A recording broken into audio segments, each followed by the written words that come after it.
नमस्कार, आप देख रहे हैं डी न्यूज भारत में हूं आपके साथ धर्मेंद्र राजपूत। देखिए अपने क्षेत्र की महत्वपूर्ण खबरें। आप सबके उत्साह को देख करके जब से मैं स्याना विधानसभा में घुसा हूं और जिस तरह से आप सबके उत्साह को देखा हूं, इस उत्साह के बल पर मैं कह सकता हूं कि आप लोग डॉक्टर भोला सिंह को इस बार 5 लाख के पार ले जाने वाले हैं। अभी मंच से 7 लाख के पार कहा जा रहा था, लेकिन मैं रास्ते में ये सोच रहा था कि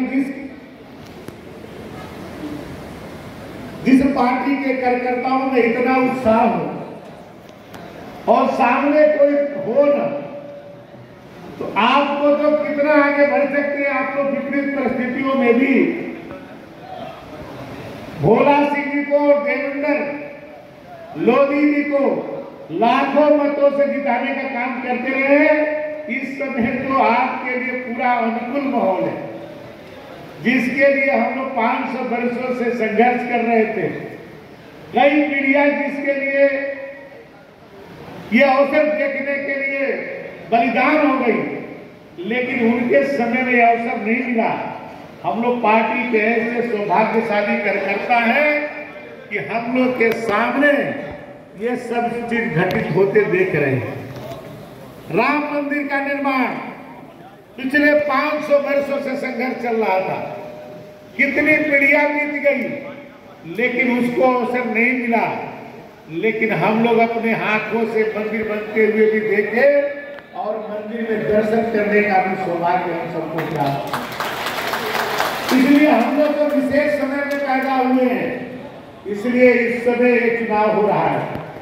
पूरा देश राममय हो गया है। विरोधियों को प्रत्याशी नहीं मिल रहे, एक जगह 4 प्रत्याशी बदले जा रहे हैं। विपक्ष के लोगों को, बड़े नेता को, कांग्रेस पार्टी जो सत्ता में सबसे ज्यादा लंबे समय तक रही है, आजादी के बाद 60 वर्षों तक जिसने शासन किया, आज उसके नेता उत्तर प्रदेश छोड़ करके भाग जा रहे हैं। 80 में से एक लोकसभा सदस्य सोनिया गांधी जी थी रायबरेली से, वो भी अब जाकर के राजस्थान में राज्यसभा से निर्वाचित हो गए। उनके बेटे राहुल गांधी जी को पिछली बार स्मृति जी ने हराया, इस बार भी जाकर के वो केरल से चुनाव लड़ रहे। भाई, जिस पार्टी के 60 साल सत्ता में रही हो, उसके पार्टी के नेता उत्तर प्रदेश से लड़ना नहीं चाहते हैं। दूसरी पार्टी कांग्रेस समाजवादी पार्टी है, जिसके अखिलेश यादव जी आज तक अपने आप को घोषित नहीं कर पा रहे हैं कि मैं कहां से चुनाव लड़ूं। 3 विधान परिषद सदस्य उनको एक हिस्से में गई थी, जिसमें 2 विधान परिषद उन्होंने केवल आजमगढ़ में बनाया और बहुजन समाज पार्टी के प्रत्याशी को भी एजेंसी बना दिया कि हम वहां से चुनाव लड़ेंगे। लेकिन वहां निरहुआ जी, जो दिनेश लाल यादव निरहुआ जी हैं, इतना टाइट लड़ रहे हैं, उनकी हिम्मत नहीं पड़ी कि हम आजमगढ़ से लड़ सकें। तो अपने चाचा को जो है बदायूं भेज दिए और अपने दूसरे भाई को आजमगढ़ भेज दिए, और चाचा कह रहे हैं कि हम बदायूं से नहीं लड़ेंगे। चाचा भी लड़ने के लिए तैयार नहीं है, वो कह रहे हैं हमारा बेटा लड़ेगा, हम नहीं लड़ेंगे। आज पूरे उत्तर प्रदेश के अंदर आप सबके अथक प्रयास से, आप सबके पसीने के मेहनत से और मोदी जी और जोगी जी के नेतृत्व से आज विरोधी इतने हतोत्साहित हो गए हैं जो चुनाव लड़ने की हिम्मत नहीं कर पा रहे हैं, वो आपसे कैसे लड़ पाएंगे।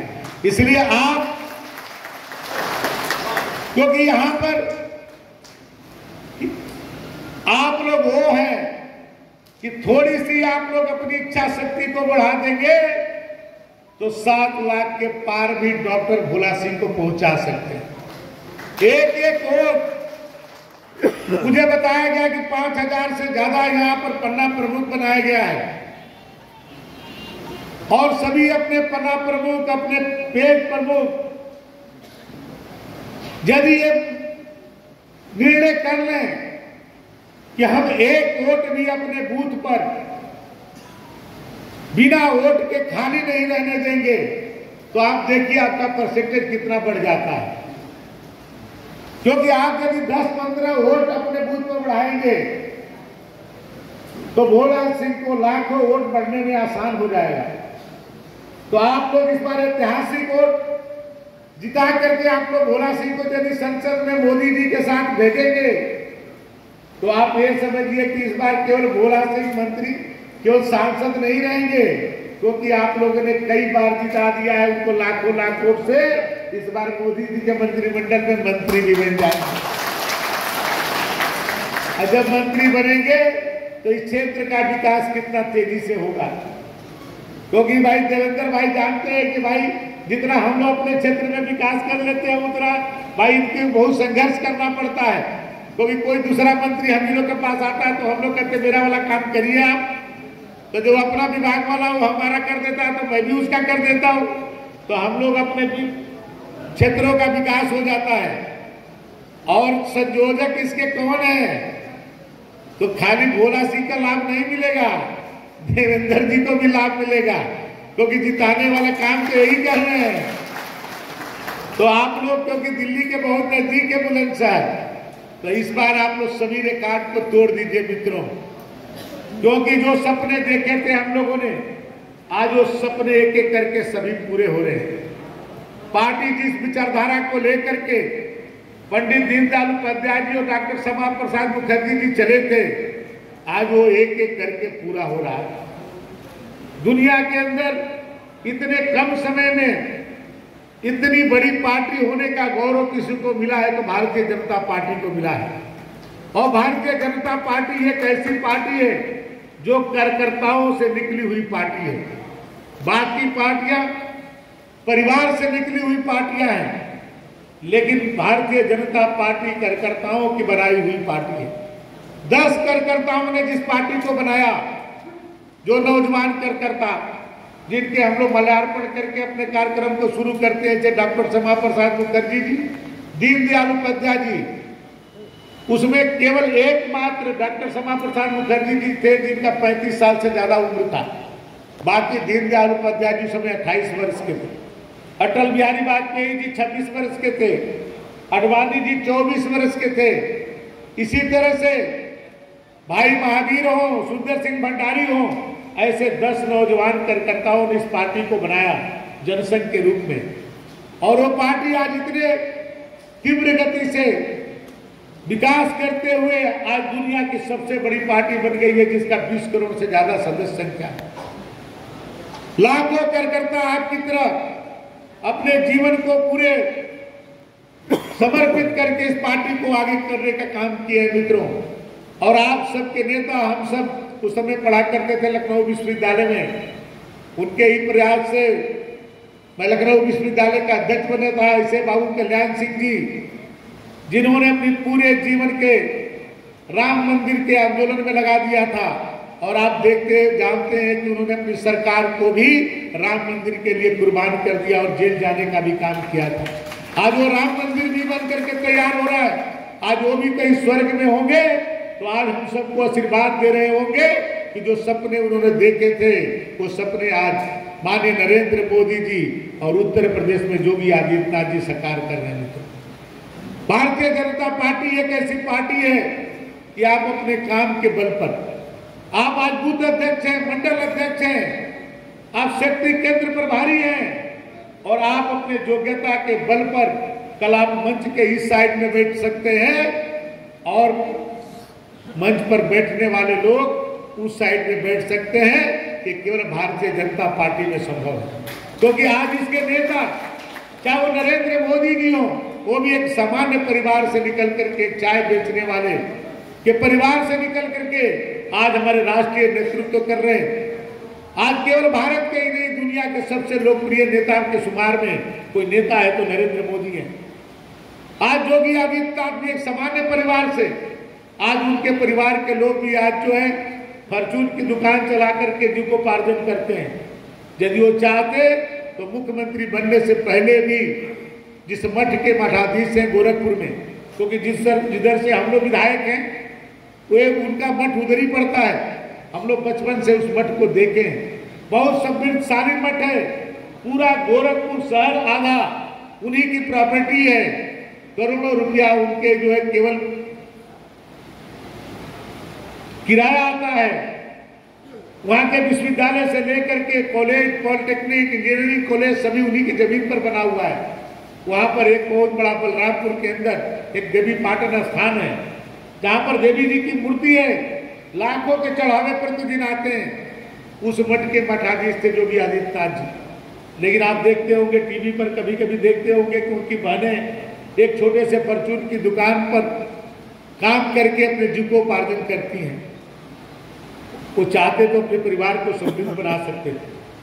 कोरोना काल में उनके पिता के मृत्यु होने के बाद भी वो पिता के अंत्येष्टि में नहीं गए। उत्तर प्रदेश के लोगों को कोरोना से बचाने के लिए काम करते रहे। मोदी जी के भी बहुत सारे भाई हैं, 6 भाई हैं। देश और प्रदेश की बात मैं क्या कहूं, हम लोग जो मंच पर बैठ के भाषण देते हैं, हम लोग भी 6 भाई के नाम नहीं जानते। और पहले के लोग सत्ता में जो रहे होंगे, आप जानते हैं कि पूरे परिवार में ही पूरी राजनीति होती थी। दर्जनों लोग एक ही परिवार के सांसद और विधायक बनते थे। आज मोदी जी के 14 साल के मुख्यमंत्री रहते हुए और 10 साल के प्रधानमंत्री रहते हुए कभी परिवार के लोगों को नहीं देखे होंगे कि प्रधानमंत्री आवास में भी गए। पूरा जीवन भारत को कैसे परम वैभव पर पहुंचाया जाए, इसके लिए काम करते हैं। और आज आप देख रहे हैं कि केवल अपने देश के अंदर ही नहीं, आज दुनिया के अंदर जिस तरह से भारत के मान सम्मान को बढ़ाने का काम मोदी जी कर रहे हैं, कि केवल आपके परिश्रम के बल पर हो रहा है। आप जो वोट डलवाते हैं, जो आपका प्रत्याशियों को जिताते हैं, जिसके बल पर आज मोदी जी के सीना कितना चौड़ा है कि जब 2 देश आपस में युद्ध कर रहे हो, आप देखते होंगे कि यूक्रेन में जब युद्ध चल रहा था, भारत के लोग जब वहां पर फंसे हुए थे, तो भारत के लोगों को कैसे वापस लाया जाए, इसकी चिंता हो रही थी। जब मोदी जी ने यूक्रेन और जो लड़ाई लड़ रहे थे उन देशों के लोगों से उन्होंने कहा कि मेरे भारत के लोगों को आप सुरक्षित वापस करिए, उन लोगों ने कहा कि हम कैसे पहचान करेंगे कि भारत के लोग कौन लोग हैं।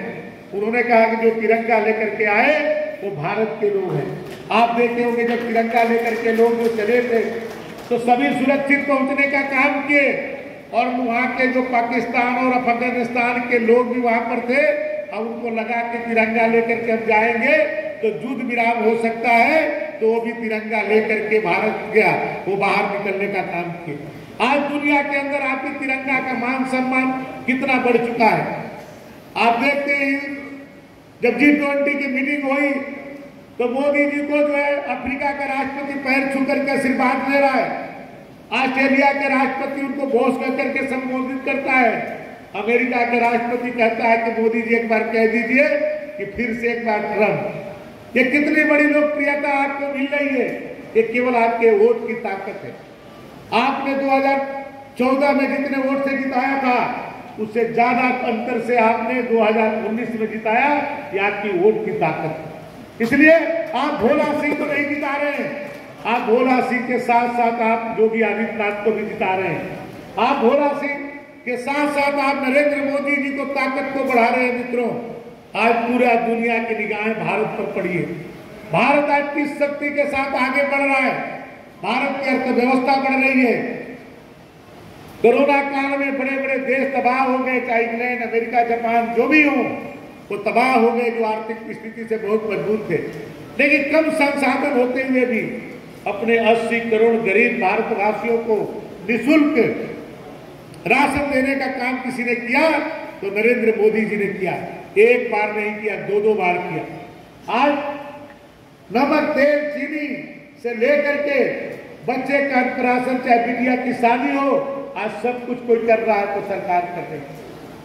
पहले गैस का कनेक्शन बड़े घरों के लिए शोभा बढ़ाती थी, आज गरीबों के घर में भी गैस कनेक्शन और चूल्हा है। आज हर घर को शौचालय मिल रहा है, आज हर गरीब के घर पक्का का मकान बन रहा है। ये आपकी वोट की ताकत है। इसलिए मित्रों, मुझे पूर्ण विश्वास है कि जिस तरह से आप सबको उत्साह को मैंने देखा हूं, जब से मैं आप सबके बीच में आया हूं, कई विधानसभाओं में जाने का अवसर मिलता है पार्टी में काम करने के लिए, लेकिन आप सबके उत्साह को देख करके मैं ये कह सकता हूं कि आप लोगों ने जो सोचा है उसको करके दिखाने की क्षमता आपके अंदर है। आप लोग, क्योंकि आप लोग सामान्य व्यक्ति नहीं है, पार्टी के रीढ़ हैं। चाहे नेता कितने भी भाषण दे दे, कितने भी प्रचार कर ले, उससे कोई अंतर आने वाला नहीं है। लेकिन आप लोग परिवर्तन लाने वाले लोग हैं। थोड़ा सा आप मन बना लेंगे, थोड़े से इलेक्शन के दिन आप ये सोच लेंगे कि हमको अपने बूथ पर 10% वोट बढ़ाना है, तो आप बढ़ा देंगे। उस दिन के लिए तैयारी करिए। उस दिन के बुजुर्ग लोग कितने हैं जो मतदान स्थल तक नहीं जा सकते हैं, उसको पहले से ही आप चिन्हित करके अपने कागज पर लिख लीजिए कि उनको कैसे ले जाना है। आपको ये भी व्यवस्था हो गई है, उनको घर पर ले जा करके भी आप मतदान करा सकते हैं। ऐसे भी लोगों को चिन्हित कर लीजिए। जो लोग मतदान तक जा सकते हैं उनके लिए साधन की भी व्यवस्था करा लीजिए। जो लोग फर्जी वोट डालने वाले लोग होते हैं उनकी भी आप चिन्हित कर लीजिए। ऐसे लोगों को, उनको पहले से रोकने की तैयारी कर लीजिए। और जो लोग अपने लोग भी कहीं बाहर रहते हैं, उनका वोट कैसे पड़े इसकी भी पहले से निश्चित कर लीजिए। तो आप देखें कि आप 10% वोट बढ़ा लेंगे। और यदि आप 10% वोट बढ़ा लेंगे तो आप ये समझिए कि आप जो भोला सिंह को 7 लाख के पार लेके चले जाएंगे। जो आपने तय किया है उसको आप पूरा कर लेंगे। मित्रों, आप इसी तरह से आप काम करते रहिए। और आप जो सोचते होंगे, जो सपने देखते होंगे, जो पार्टी के में आगे बढ़ने के लिए, तो पार्टी की कई निगाहें एक साथ काम करती हैं। ये चुनाव के दरमियान ही आपके व्यक्तित्व का भी विकास होता है। हर कार्यकर्ता को भी हमारे पार्टी के नेता देखते रहते हैं, इसी में आपका भी नेतृत्व निखर करके आगे आएगा। और एक यही पार्टी है कि आप अपनी मेहनत के बल पर आगे बढ़ते जाएंगे तो कल इस प्रदेश के मुख्यमंत्री बन सकते हैं, देश के प्रधानमंत्री बन सकते हैं। क्योंकि भारतीय जनता पार्टी में नेतृत्व आपके बीच से जाता है, किसी परिवार से पैदा नहीं होता है। इसलिए आज मैं आप सबसे कहूंगा कि जिस उत्साह के साथ आप यहाँ आए हैं, इसको आज संकल्प लेकर के जाइए कि अपने अपने बूथों पर कम से कम हम 10% वोट बढ़ाएंगे। जो लोग किसी कारणों से वोट नहीं डाल सकते हैं, उनका वोट हम डलवाएंगे। उसकी चाहे चुनाव में सब कुछ जायज होता है, उसके लिए नहीं, आपको केवल बस कितना। अपने क्षेत्र की सभी छोटी बड़ी खबर देखने के लिए डी न्यूज भारत को लाइक, शेयर और सब्सक्राइब करें।